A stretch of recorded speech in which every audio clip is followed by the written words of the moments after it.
ಇವತ್ತು almost 9 o'clock ಆಗ್ತಾ ಇದೆ ಟೈಮು. ಬಟ್ ಅಂದ್ರೂ ಹಬ್ಬದ ಫುಲ್ ಬ್ಯುಸಿ ಆಗಿದ್ದೀವಿ. ಪೀಕ್ ಲೆವೆಲ್ವರೆಗೂ ಇದೆ ಆರ್ಡರ್ಸು. ಸೊ ಆಲ್ಮೋಸ್ಟ್ ಈ ಮಂತ್ ಅಲ್ಲ ನೆಕ್ಸ್ಟ್ ಮಂತ್ವರೆಗೂ ಇದೆ.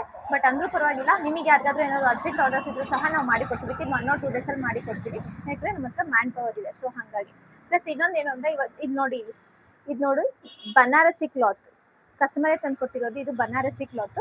ಸೊ ಇದು ಬಂದ್ಬಿಟ್ಟು ನೋಡಿ ಫ್ರಾಕ್ ಥರ ಬೇಕು ಅಂತ ಹೇಳಿದ್ರು. ಇಲ್ಲಿ ನೋಡಿ ಸೇಮ್ ಇದೇ ಚಿಕ್ಕ ಮಗುದಿದು. ಸೊ ಇದಕ್ಕೆ ಆರ್ಮ್ ಹೋಲಲ್ಲಿ ಮಾತ್ರ ವರ್ಕ್ ಬೇಕು ಅಂದರು.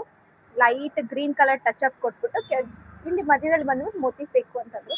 ನೋಡಿ ಇಲ್ಲಿ ಎಷ್ಟು ಚೆನ್ನಾಗಿದೆ. ಬ್ಯಾಕ್ ಡಿಸೈನ್ ತೋರಿಸಿದೆ ಅಂತ ಎಲ್ಲ ಫಿದಾ ಆಗ್ಬಿಡ್ತೀರಾ, ಅಷ್ಟು ಚೆನ್ನಾಗಿದೆ. ಬ್ಯಾಕಲ್ಲಿ ನೋಡಿ, ಇಲ್ಲಿ back open, front and back arm ಹೋಲ್ಗೆ ಮಾತ್ರ ಈ ಥರ ಹ್ಯಾಂಡ್ ವರ್ಕ್ ಬೇಕು ಅಂತ ಹೇಳಿದ್ರು. ಕೆಳಗಡೆ ಬಂದ್ಬಿಟ್ಟು ಐರನ್ ಪ್ಲೀಟ್ಸ್ ಕೊಟ್ಟು ಇಲ್ಲಿ ನೋಡಿ ಸ್ಮಾಲ್ ಲೇಸ್ ಬೇಕು ಅಂತ ಹೇಳಿದ್ರು. ಸೊ ಹಾಗಾಗಿ ಸ್ಮಾಲ್ ಲೇಸ್ ಕೊಟ್ಟಿದ್ದೀನಿ. ಸೊ ನಿಮಗೆ ಯಾರಿಗಾದ್ರೂ ಏನಾದರೂ ಈ ಥರ ಕಸ್ಟಮೈಸೇಷನ್ ಬೇಕು ಅಂದರೂ ಸಹ ನಾವು ಮಾಡಿಕೊಡ್ತೀವಿ. ಚೆನ್ನಾಗಿದೆಲ್ಲ, ಕ್ಯೂಟ್ ಆಗಿದೆ ಅಲ್ಲ ಈ ಡಿಸೈನು. ಬಟ್ ನಂದು ಇದು ಎರಡು ಎಲ್ಲೋ ಆಗಿರೋದ್ರಿಂದ ಎಲ್ಲ ಮಿಸ್ ಮ್ಯಾಚ್ ಆಗ್ತದೆ. ಬಟ್ ತುಂಬ ಚೆನ್ನಾಗಿದೆ ಇದು ಡಿಸೈನ್ ಅಂತೂ. ಹತ್ತಿರದಿಂದ ನೋಡಿದ್ರೆ ಅಷ್ಟು ಮೈ ಮರ್ತೋಗ್ತಾ ಇದೆ, ಅಷ್ಟು ಚೆನ್ನಾಗಿದೆ ಇದು. ಸೊ ನಿಮಗೆ ಯಾರಿಗಾದ್ರೂ ಏನಾದರೂ ಬೇಕು ಅಂದರೆ ನಮ್ಮನ್ನು ಕಾಂಟ್ಯಾಕ್ಟ್ ಆಗ್ಬೋದು. ಈ ಸೈಜ್ ಆ ಸೈಜ್ ಅಂತ ಇಲ್ಲ ಎಲ್ಲ. ಬಟ್ ನಿಮ್ಮ ಸಪೋರ್ಟ್ ತುಂಬ ಚೆನ್ನಾಗಿದೆ. ಬಟ್ ಏನು ಅಂದರೆ ಒಂದು ಲೈಕ್ ಹಾಕಿಬಿಟ್ಟು ಫಾಲೋ ಮಾಡಿ. So it will be more supportive for me. So ನನಗಿನ್ನ ವೀಡಿಯೋಸ್ ತೆಗಿಬೇಕು ಅಂತ ಕುತೂಹಲ ಬರುತ್ತೆ. Thank you.